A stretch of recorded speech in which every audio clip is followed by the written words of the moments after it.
Hello, guys. My name is Brahim Mansa Kalon. Welcome to Aspora Show. Today, we are going to look at wealth creation and investment, to be specific, real estate investment.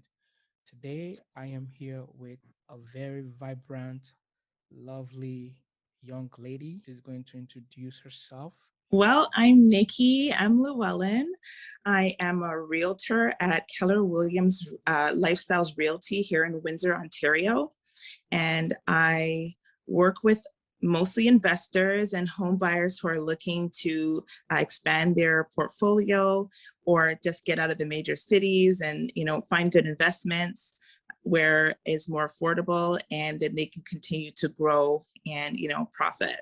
There are many people who are looking to buy a home. Some people feel like it's impossible, but that is their dream, right? So, what would you say to someone who is contemplating to have their first home? What's your message to a first time buyer? My message to first time buyers: go for it. Go for it. Real estate is something that is not is something that definitely is where you want to put your money or you want to invest because it is profitable. And well, as far as land and buying an asset as property, it's the most lucrative, one of the most lucrative investments that the average person can get in their lifetime. So I say go for it. And I also say don't rush. It doesn't mean you have to get it done right away, right now. Make a plan of action, but have it in your plans and work towards it. So I think that would be an amazing idea for you to get started on that journey.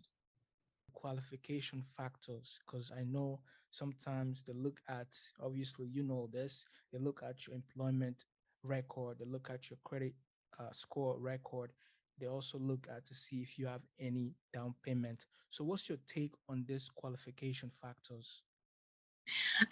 So a lot of people feel that they wouldn't be able to qualify for a mortgage or get a house. It seems unattainable. Like, how am I going to afford $500,000? Or how am I going to be able to get $80,000 or $50,000 to put as my down payment? And it's a little bit overwhelming, especially when the down payment amount sounds like your 1 year income, your whole income that you make for the year.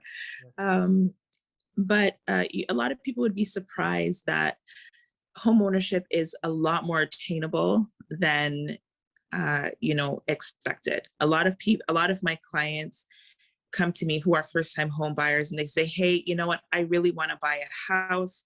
I know I can't get it now. Do you know anyone that is looking to go in it with me? Or, what would I have to do? And I look at their setup and their income and everything, and I say, hey, it is attainable for you. And I help them get a house and they're shocked. Like, I didn't know I could get one.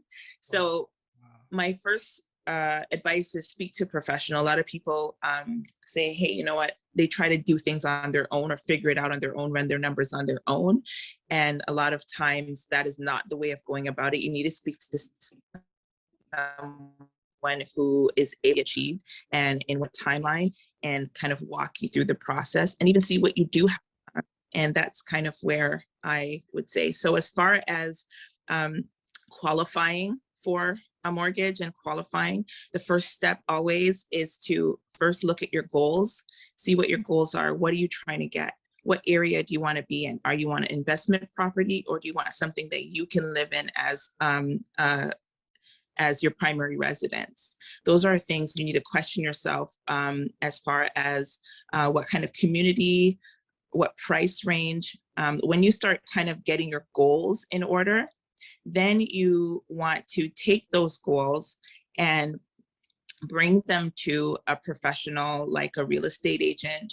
And then that real estate agent can kind of guide you a little bit and say, all right, these goals are attainable right now. However, the first thing they're going to say, an agent will say, and if they don't already know, is you need to speak and see how feasible this plan is. And that would be speaking to a mortgage broker. So once you are able to talk to a mortgage broker, you'll know how much you would be able to afford, how much property you'd be able to afford. You would get a better understanding if it's something that you can do now versus later. And you would know all the things that are needed and can start gathering the information that you need so that you can be on your way to achieving that goal. So that is kind of the first step, which is talking to a mortgage broker, because going in looking for a house is never the first step where a lot of people think it is. The first step is always seeing, can you afford it, how much you can afford, and seeing how that compares to your goals. I'm pretty sure there are government programs out there. If any, can you specify one of them that a first-time buyer can capitalize on? There are a few. The more famous ones would be like the first time home buyer incentive program that the government does. That seems to be the popular one, where everyone says, hey, if I'm first time home buyer, I can do my 5%, and everyone runs with that. And they see, you know, I want my 5%. I want to be able to qualify for 5%. A lot of people don't really understand what that entails and what the definition of first time home buyer is. So I would love to help educate our listeners on that. So there are, before I get into that, there are other ones, like the government does have the home buyer's amount, and they also have the home buyer's plan. So, and the land transfer tax refund. So there are a few benefits that they give for people who are first-time home buyers. There are like 3 of them or and change. So once you are aware of these programs, you're able to see which ones meet your needs and which one works. So we'll start with the popular one, which is the first time home buyers incentive.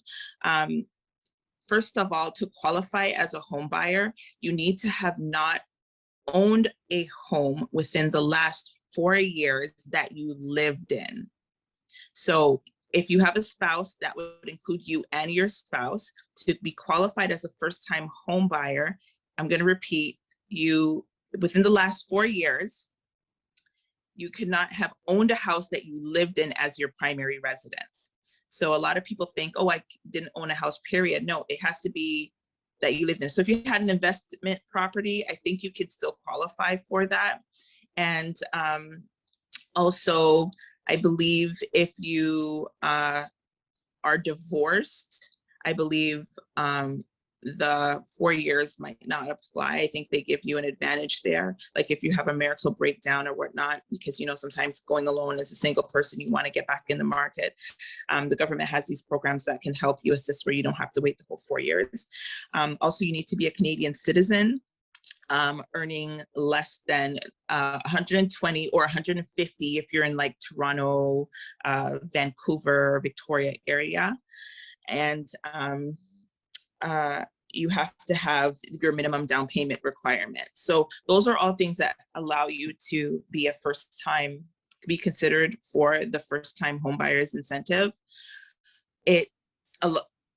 My take on that incentive, I don't really encourage my clients to take advantage of it, because the concept behind that is you're going into an equity sharing, a shared equity type of relationship with the government. They're going to lend you some money towards your down payment. I'm saying lend because it's actually money you have to give back. It's not free money that's just thrown at you. So you go in a shared equity situation with the government, so that your monthly payments aren't going to be higher because you're putting in less money. You're able to make your monthly payments. You're able to not come out your pocket initially the rest of the deposit down payment amount. However, the thing with that is the government actually will have access to a percentage of your money. So let's say they will offer you 5 to 10% towards your down payment. That you're looking at something like, I believe it's 8% of your yearly increase. So they'll take the loss with you or they'll take the gain with you, but they get a percentage of that money back when you sell your house. Or when the mortgage is expired if you're waiting 25 years. So if you do get some appreciation and you do have some equity in your house, when you sell that house, you have to give that back to them. And I mean, ultimately, who would want to do that? I think it's always important to buy when you're secure, when you can afford it. It is affordable. Don't rush into it. Buy when it is affordable for you. You can afford putting down more. Usually, the government will give you 5%, or I think it's 10, allow you to 10%. But at the same time, if you come up with that income yourself, that capital yourself in order to put towards your down payment, then that's going into your house and you don't have to pay anybody back that amount, right? So, also when you do qualify for a first time, it's not even as simple. You also have to pay something, which is mortgage insurance. So the mortgage insurance is kind of like something that CMHC has, where you have to give, it's like their way of securing that mortgage, because now you paid less money. They're like, okay, you don't really have the full 20% to put down. You can only come up with a 5% or 10%, right? But that means, if anything goes wrong, how are you going to be able to afford it? We need to protect our assets, right? So they have something called mortgage insurance, and that is also has to be paid, and that comes from you. So Wow. I always encourage my clients, if you can't do 20%, keep working on it. It's always good to just go ahead and put the 20% down. I know it sounds scary when you're looking at a $1 million or $800,000 house like in the GTA, but even if you start somewhere smaller, like a smaller town first, and then work your way up there, that's kind of what I'd advise. The other program is the home buyer amount. And that kind of assists buyers with all the expenses associated with purchasing a home. So like your legal fees and your disbursements and, stuff like that. And there's also your land the government also allows you to, can reimburse you in your taxes for your land transfer fees. So I think they give you up to about $4,000 in that, and that should at least help cushion you in some of these expenses in purchasing a home. Thanks, Nikki, for that information. Some of the programs that the government has, and one of them that you mentioned earlier on is that it's like government is investing in your home with a return in the future. And Mm-hmm. you're saying that you don't recommend that, and you give your reasons why. And now you mentioned that if you have a land, the government can cover some of your expenses as well. Do you have to pay back those expenses the government covers? Not for the land transfer tax refund. I don't believe you have to pay that back. That's just kind of like a refund they give you for your land transfer tax, because when you buy a house, you're buying the house and the land, right? And it has to be transferred, and there's fees that are involved that they do. But if you're a first-time home buyer, they do give you a refund on that, so that at least it can help with some of those initial expenses.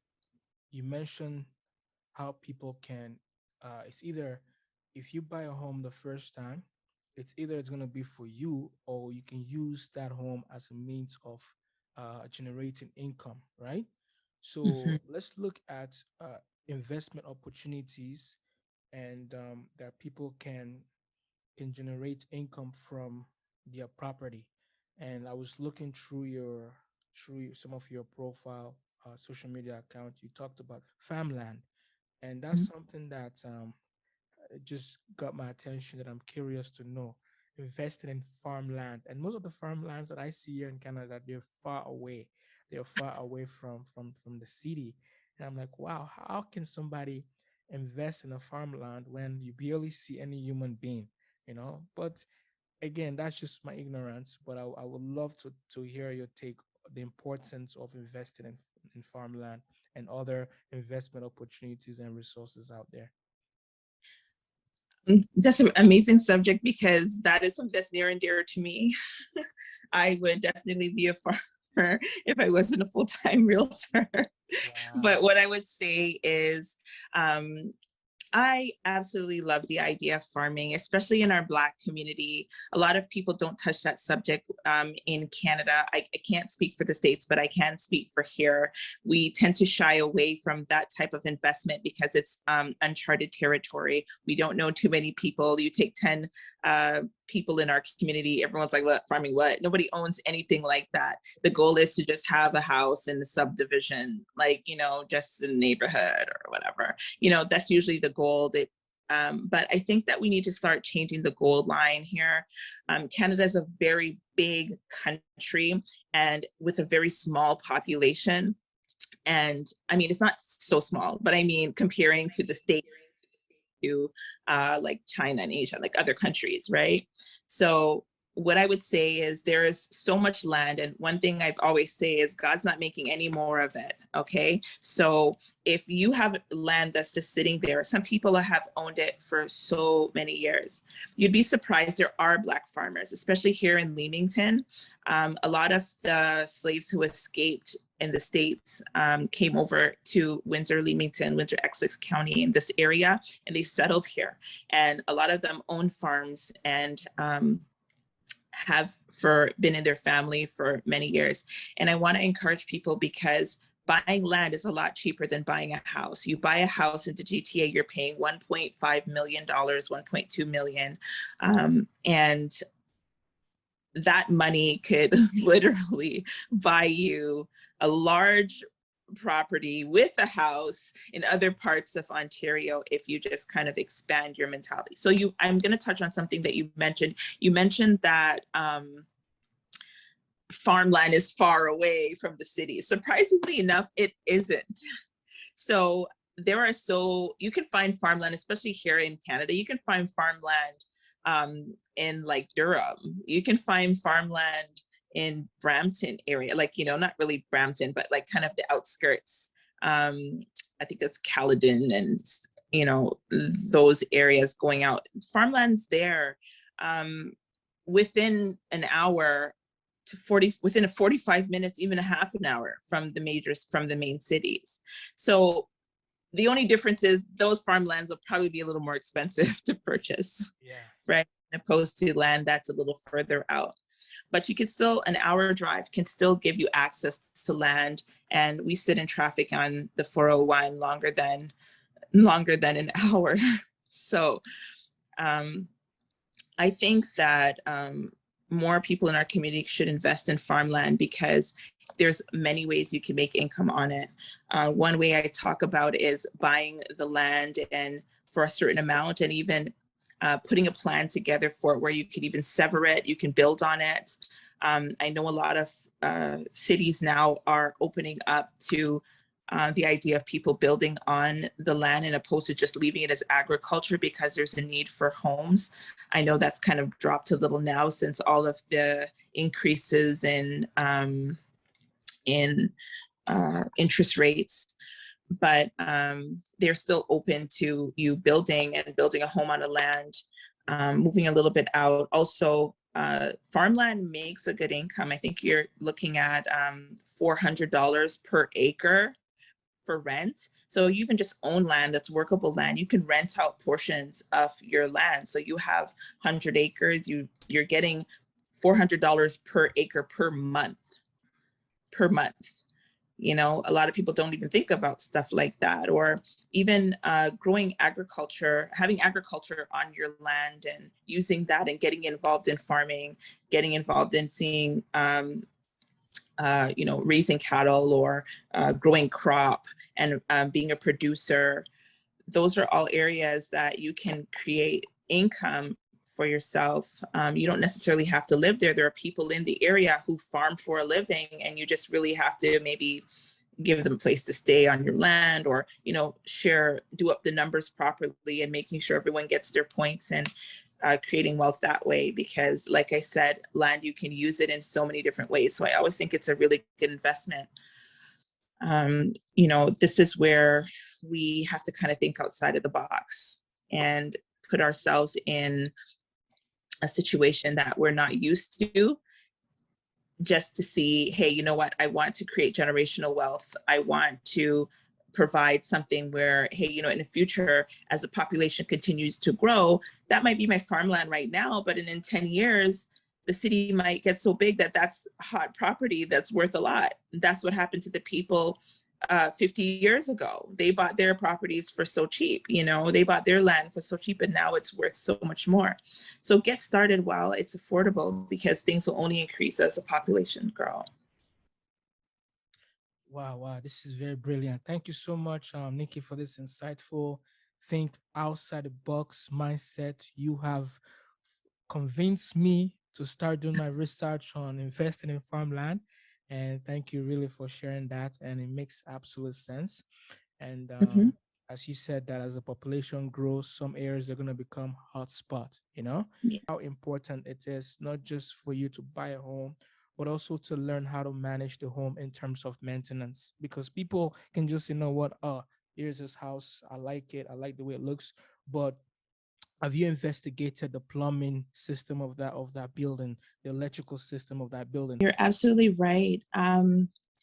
One thing that I have to say is your property is an asset. When you buy a home or when you own a home, that's an asset. Just like your asset, you have stocks, or you know that you have a car. You know, those are all assets. And what we do as humans, in order to maximize on the benefits of our assets, is to protect them, right? To make sure they're doing good, to increase them, you know, as best as we can, right? So your home is your asset. Yes, it is a place for you to live. Yes, it is somewhere for your family to make memories and all of that stuff, if it's your primary residence. But you can never lose sight of the fact that it's an asset, and it's where you are getting your additional income, or possibly growing your investment that you've put into it, right? And in order to do that, you have to protect it. You have to, you know, put it in a position that it can grow. You can maximize on whatever returns you can possibly get from this asset. So the first step I would say for somebody who has purchased their house, and just like any business, just like any investment that you want to make sure that you make the right decisions all the time for that asset. So when you buy a house, even if you may not have done it in the beginning, I know with all the bidding wars and all that, a lot of people weren't doing home inspections and stuff, but I think it's so important to do a home inspection. Even if you didn't do it or put it in your terms when you purchase, still do it for yourself. You want to know what's behind those walls. Sometimes contractors can, you know, put a Band-Aid on things, or make the walls look nice, and paint it really nice, or put stuff. You want to know, or you want to make sure that there's no underlying issues in that can possibly go wrong. Yeah. And you also want to see what it is that you're going to need to keep that asset strong, thriving properly. You know, nothing big happening in the foreseeable future that you have to come out more money towards to repair or whatnot, because you were neglectful. I would say first get someone to inspect the property, see, is there any plumbing issues? Is there any electrical issues? Is there any mold? Is there any roof issues? Foundational, anything, so that you're able to address those over the course of your living or owning this property. And you can now look at it and say, all right, the plumbing is a little old, probably next 5 years we need to update this. Put a plan together, write all these things down, because you have to protect your investment as best as possible without you having to come out more money to put into this investment, right? So make a list of all the things that are wrong or potentially going to be wrong. Put a budget of how much you can afford every month for maintenance, right? Once you have that, you can say something like, okay, this month I'm going to, every month I'm going to do something that will help, you know, fix something in the house or help increase the value of this property. Don't wait till something big happens and you have to come up with $10,000 or $20,000 to fix a problem. maintain it along the way so that it's more affordable for you. You don't want to have to put a lump sum. You want to be able to distribute that over time. Say, okay, the furnace will go soon. Let me start putting money aside for the furnace in the next 5 years. Let me go and maintain the HVAC system by getting duct cleaning. I know we avoid the duct cleaners. They call us all the time on the phone. We hang up because we don't want to hear it. Maybe at some point you need to answer those calls and get your ducts cleaned, you know, because those are all things that will help preserve the life of your furnace and preserve the life of your system, right? So, and even help mitigate things like mold and condensation in the house and stuff like that. You want to make sure the air is flowing properly. A lot of people have mold problems in their basement. Make sure that it stays dry. You have good waterproofing on the exterior of your home to prevent any water coming in, and any leaking that you notice, address it. Don't neglect it. Don't put your couch in front of the mold spot or wipe it off with a mold remover and pretend it disappeared. There's some underlying reason why it's there. So pay attention, be an investigator. This is your asset. You want to protect it, and you don't want to come out of your pocket lump sums to kind of fix this problem, right? Absolutely. So do these things over every month. Have a plan of action for maintenance, have a budget for maintenance, and address issues beforehand. Investigate so that you are maintaining this property in a way that when you're ready to sell, the new buyers will be like, oh my gosh, like they really kept this property. I see they've kept it up in these ways, which means I'm pretty sure the things that we don't see, they upkept too, right? And then they would be willing to give you a good value or compensate you, or, you know, exchange a decent amount of money for your property because it's been upkept, right? You don't want to lose out, you want to maintain. So just like everything, you start here and you do baby steps, but it adds up. And a lot of people don't think of that. They wait till it's needed and they throw their money in all sorts of crazy things that they didn't need to, and then have to have this lump sum of money put towards repairs or things, and you want to try to avoid that. Important is your credit score when it comes to owning a home?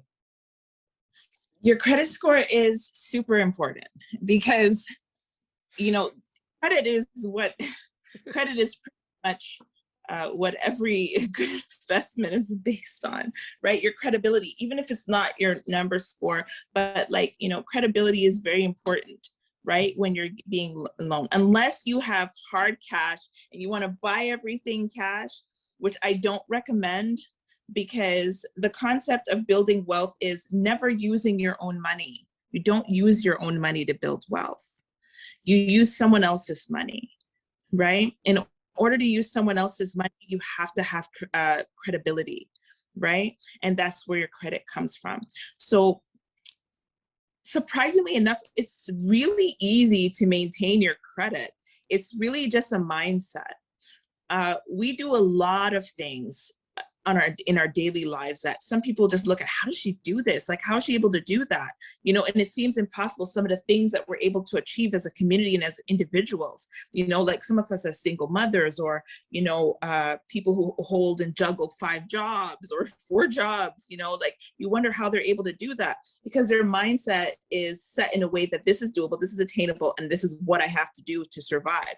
If you change your mindset and you make things like, buying a home is a part of life. This is what I need to do to survive. Having this investment, keeping credit above this number is important. This is what I need to do to survive. You know, these things become a lot easier. Building credit is super simple. Pay your bills on time, meet the minimum payments, you know, don't default, don't bite off more than you can chew, right? Don't go for, have like a high lifestyle where you're buying more than what you can actually afford. Sit down and look at your budget and say, okay, this is what I can afford, so that you don't default on these things. And even if you do default, let's say you owe $20,000 in debt and it seems impossible. Set your goals. Say, okay, in 5 years or in 3 years, I'm going to buy a house. Okay. In 3 years, I'm going to buy a house. I owe $20,000 in debt. I know in order for me to buy my house, I can't have a 500 credit score. I need to get my credit score above 680 to be able to qualify for a lender. You want an A lender. You want the banks. You don't want to go to a B lender because you're paying more for something that you don't need to pay. And don't rush yourself. Take your time, because let's just say, look, the pandemic started in 2019. It feels like yesterday. Okay, that was 3 years ago. You know what I mean? Like, time really flies. You'd be surprised. You know, just sit down, take time, and make your plan of action. Say, okay, speak to a professional, talk to a real estate agent. This is what I want to do. What goals do I need? What do I need to make a month? You'd be surprised that your credit score will start going up once you start making payments to the any R9s and stuff like that, wiping out the small stuff that are affordable, taking them out bit by bit. Your credit score will go up. But another way your credit score goes up without even coming up with money is adding credit, like getting a small credit card or something, even if it's a secured card, and making those small payments every month. That surprisingly would boost your credit significantly. Okay. Yes, you might still have those other things on there, and you can work at paying them off, like finding one. Okay, this one's 12. This, I'm going to save up this to be able to pay this off. You call them, send them a letter, make them do whatever you can, put a plan together to get it clear. Let's say it takes you 2 years to clear off your $20,000 debt. All right, because you've negotiated with the lenders, and you've you know, made your payments, and all of this affects your credit. So you'll be surprised. The reporting now, I think they're reporting in like 30 days now, so which helps boost your credit a lot faster. Once you start getting those extra trade lines into the secured credit card, it's not hopeless. You can do this within half a year, 6 months. You can start turning your credit around just by adding a trade line to your credit and making those payments on time. And then you can address the debts that you have outstanding that you haven't done anything with. So those are ways to get your credit up and running, but you need it. You don't want to have to save that capital. If you got up $100,000, find the most minimum amount to pay. If you are buying a house, I do recommend doing the 20% down, just so that you're able, just because you would have to pay back that other money anyway. So it's not like it's free money you're getting, right? But you want to use as less capital and borrow as much as you can, and save your capital for another investment, something else that's going to make you more money. You want to keep getting your money, your actual money, to work for you. And that's how you build wealth. I'm just here, just listening to whatever you're saying. I'm like, wow, I wish I knew some of these things that you're telling me now. You understand? And I'm pretty sure the audience out there, my friends and families, they're gonna listen to your advice and start saying, okay, you know what this woman is saying makes sense, and they'll start thinking otherwise in terms of building their credit, having confidence that it's possible for them to one day own a home, and to set goals, and to seek expert advice, and to do their own research. But before we go, I would like you to tell the audience how they can reach you if somebody's interested to buy a home and they want to know more about you. If whatever services that you provide, feel free to let the audience know if your email or what you do, how best you can help them after this podcast. Oh, well, I specialize in helping, you know, single parents. I specialize in helping people who have a property and want to get investments, because I'm located in Windsor, Ontario. It is a hot market, and you can still buy affordably. And this is one of those markets that are going to continue to increase. And I really encourage us to, our community, to buy in areas like these, where there's so much room for growth. The sustainability of a city like this is great. And the income from rental income or has gone up so much. So I always look to our community to invest in, find cities like this city where you can grow your money, get that, then you can buy in GTA once you have a certain amount of money. If you need help getting your first home, if you need help getting an investment property and have something running, don't think it's not attainable. Let me help you. I'm here to help. My phone number is 519-970-0704, or you can reach me by email at Nikkisoldit@kw.com. I'm always looking to help put someone in a better position than they were in before, impart knowledge that I know, help you grow generational wealth. For example, you can buy a home in Toronto for 1.2 million, but you can buy about 4 of those for each family members for 300,000 in a city like this. So it's about your mindset, where you're at, and always start small, build those foundations. And I'm here to help you do that. I'm here to help you show you how to get that, achieve your goals, and make it tangible, and not feel overwhelmed, and help you not feel overwhelmed. I know you were mentioning that it's a lot. Real estate is a lot, and it's a lot of stuff you have to think about. When you have a professional real estate agent working with you, they take a whole chunk of that load off of your shoulders. We're here to help you think. We're here to help you plan. We're here not just to make the commission that we get, but we're here to help you look at it on a long-term basis and say, okay, this might not be a sale right now. I might not be trying to sell you a house within the next month. This might be something we're going to have to do and buy in a year, and this is how we're going to get it done. When you find the right agent, they'll take time with you. You build that relationship together. You call your agent, okay, my credit score is here. This is where I'm at. Good, let's go. We're now a team. We're getting you to your goalpost, and we're getting you that income that you deserve, that you need, so that you're able to build something big for your family. Don't think small. Don't listen to aunties, uncles who may just have bought a house. It doesn't mean they're professional. It doesn't mean they know what they're talking about in all aspects. Trust somebody who knows the deal, has experience in the game enough to be able to advise you. So that's just my message. You can always go and message me anytime. I'm always looking to answer any questions that you may have. So thank you so much for having and listening to me. And I'm hoping you all are staying blessed.